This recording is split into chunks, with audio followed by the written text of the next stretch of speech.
রবীন্দ্রনাথের ১৬৩তম জন্মবার্ষিকী উপলক্ষে আজ ২৫শে বৈশাখ কবিগুরু রবীন্দ্রনাথের জন্মদিনে তাঁরই রচিত একটি কবিতা আমি আবৃত্তি করে শোনাচ্ছি।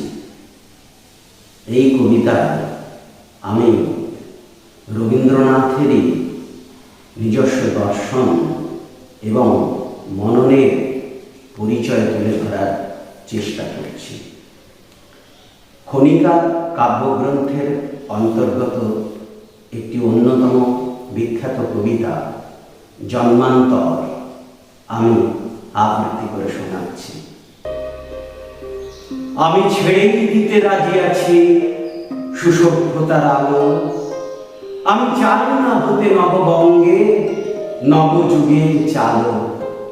আমি নাই বা গেলাম লীলা, নাই বা পেলাম রাজার খিলা, যদি পরজন্মে পাইলে হতে ব্রজের রাখাল ভালো, তবে নিয়ে দেব নিজের ঘরে সুসভ্যতার আলো।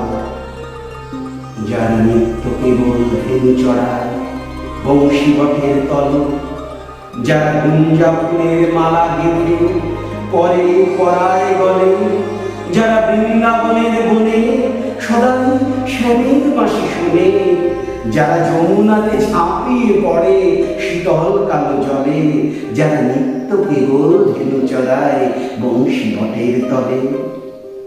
ওরে বিহান হলো, জাগরে ভাই, ডাকে পরস্পরে।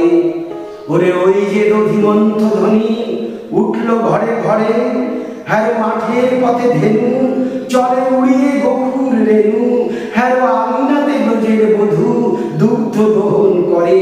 ওরে বিহান হলো, জাগরে ভাই, ডাকে পরস্পরে।